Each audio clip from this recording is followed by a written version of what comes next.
Tamil Nadu CM TVK అధినేత దళపతి Joseph Vijay ఆయన భార్య సంగీత విడాకుల వ్యవహారంలో కీలక పరిణామం చోటు చేసుకుంది.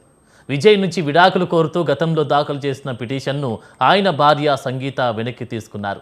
ఈ మేరకు చెంగల్పట్టు కుటుంబ సంక్షేమ న్యాయస్థానంలో విజ్ఞప్తి చేయగా స్పందించిన న్యాయమూర్తి ఈ విడాకుల కేసును అధికారికంగా ముగిస్తున్నట్లు తీర్పు వెలువరించారు.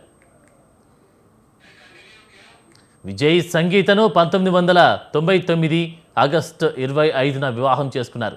వీరికి కుమారుడు జేసన్ సంజయ్, కుమార్తె దివ్య సాషా ఉన్నారు. దాదాపు 27 ఏళ్ల సుదీర్ఘ దాంపత్య బంధం తర్వాత మనస్పర్ధలు, వ్యక్తిగత కారణాల వల్ల దంపతుల మధ్య విభేదాలు తలెత్తాయి.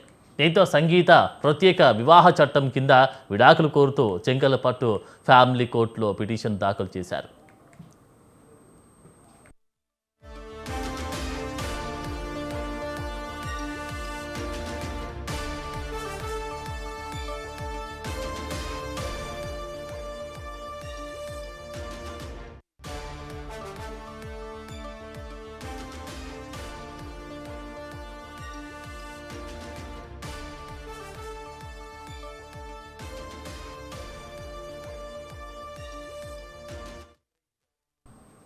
చెంగల్పట్టు కోర్టులో ఈ కేసుకు సంబంధించి పలు దఫాలుగా విచారణలు జరిగాయి.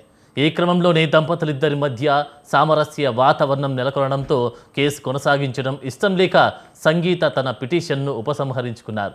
పిటిషన్ ఉపసంహరణతో ఈ వివాదానికి తెరపడంతో విజయ్ అభిమానులు, మద్దతుదారులు హర్షం వ్యక్తం చేస్తున్నారు.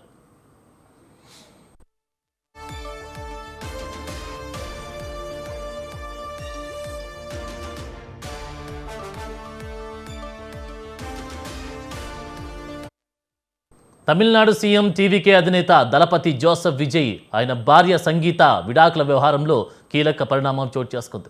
విజయ్ నుంచి విడాకులు కోరుతూ గతంలో దాఖలు చేసిన పిటిషన్ను ఆయన భార్య సంగీత వెనక్కి తీసుకున్నారు. ఈ మేరకు చెంగల్పట్టు కుటుంబ సంక్షేమ న్యాయస్థానంలో విజ్ఞప్తి చేయగా స్పందించిన న్యాయమూర్తి ఈ విడాకుల కేసును అధికారికంగా ముగిస్తున్నట్లు తీర్పు వెలువరించారు. విజయ్ సంగీతను 1999 ఆగస్టు 25న వివాహం చేసుకున్నారు. వీరికి కుమారుడు జేసన్ సంజయ్, కుమార్తె దివ్య సాషా ఉన్నారు. దాదాపు 27 ఏళ్ల సుదీర్ఘ దాంపత్య బంధం తర్వాత మనస్పర్ధలు, వ్యక్తిగత కారణాల వల్ల దంపతుల మధ్య విభేదాలు తలెత్తాయి. దీంతో సంగీత ప్రత్యేక వివాహ చట్టం కింద విడాకులు కోరుతూ చెంగల్పట్టు ఫ్యామిలీ కోర్టులో పిటిషన్ దాఖలు చేశారు. చెంగల్పట్టు కోర్టులో ఈ కేసుకు సంబంధించి పలు దఫాలుగా విచారణలు జరిగాయి. ఈ క్రమంలోనే దంపతులిద్దరి మధ్య సామరస్య వాతావరణం నెలకొనడంతో కేసు కొనసాగించడం ఇష్టం లేక సంగీత తన పిటిషన్ను ఉపసంహరించుకున్నారు. పిటిషనర్ ఉపసంహరణతో ఈ వివాదానికి తెరపడంతో విజయ్ అభిమానులు, మద్దతుదారులు హర్షం వ్యక్తం చేస్తున్నారు.